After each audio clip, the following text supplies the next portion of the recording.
Hello, everybody. It's Matt Kenny of Kenny Movie Reviews doing another best and worst for you guys now. I'm very excited to do this list. Although, I'm going to give you guys a disclosure. I did not see all of these movies that are on this list, but from what people have told me, um, some of these movies are good, some of these movies are bad. So I'm doing a best and worst list of this summer.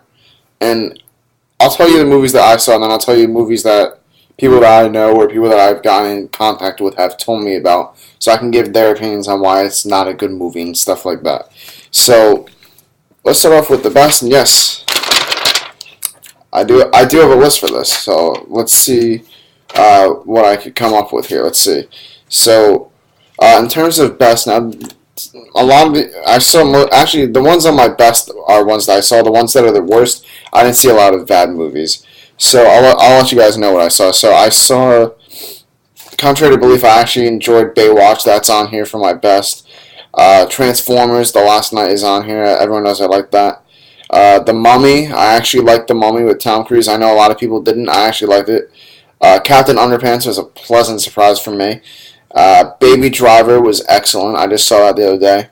The new Planet of the Apes, War for the Planet of the Apes, I just saw that too. Spider-Man: Homecoming, of course, fantastic. Um, Dunkirk is on here, and Annabelle, which I did not get to see, but I've heard from people that it's great, so I put it on my best. So, out of all the movies I just mentioned for the best of the summer, though, I was gonna go with Dunkirk. I'm not gonna lie, I was gonna go with Dunkirk, but I feel like Dunkirk doesn't have a lot of rewatchability in terms of, not that it's a hard movie to watch or anything like that. It's just not something, because I feel like you have to see it in the theaters, and if you don't see it in the theaters, it's like, why watch it? So, because the theater experience of that for that movie is incredible. Everyone knows who saw my review. They know that it's a good theater experience, definitely. My favorite movie of this summer, though, I'm gonna have to give it to Spider-Man: Homecoming. Spider-Man: Homecoming was an incredible movie. As everyone who watches my reviews, they saw it. It's a great movie, great acting, great story, great action sequences. It's just a great origin story for Spider-Man, even though it's not really an origin. It's just a good coming of age movie, and just a good movie and lots of fun overall. I definitely want to see it again before it leaves theaters, and I'm definitely going to get it on DVD. So just so you guys know, just because I picked Spider-Man as my best doesn't mean that Transformers or The Mummy or Captain Underpants, Baby Driver, doesn't mean that they're not good movies. They're just not my best. But they are on my list for the best. So they are the best movies that I saw. But if I had to pick one, I would pick Spider-Man. Now, for my worst, I have a decent list here. But I've only seen a few of these. I haven't seen, most of these bad movies.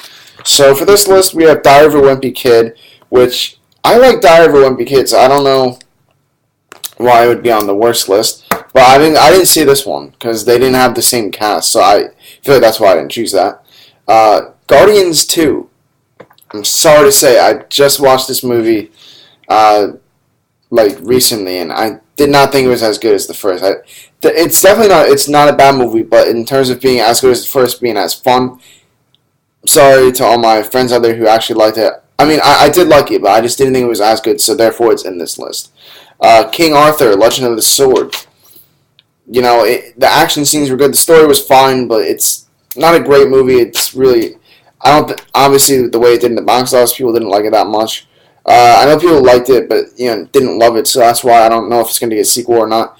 I like Charlie Hunnam from Sons of Anarchy, who I actually haven't seen Sons of Anarchy. I just know that he's on that.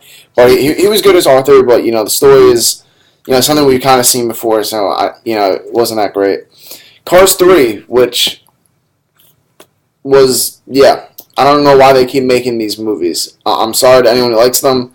I just don't know why they're being made. 47 Meters Down, which was an entertaining movie to watch, I'm not going to lie, but it was a stupid shark movie. I'm sorry. The House with Will Ferrell, very disappointing. This next one, the Emoji Movie. I really don't know why we have to make movies on everything. I don't know who the hell thought a movie based off of emojis was going to be good. So, and I'm glad at the movie theater that I work at that it's not doing well. So there you go. And then the last movie is a movie that I didn't see, but I'm hoping to see it, even though I heard it's not great. I heard it's like rushed.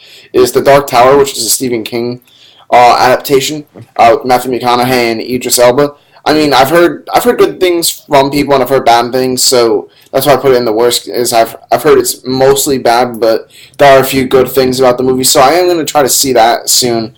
I'm definitely going to try to see that, and what else? Oh, and Spider-Man in theaters again. I was going to try to see that again too. So yeah, there's that.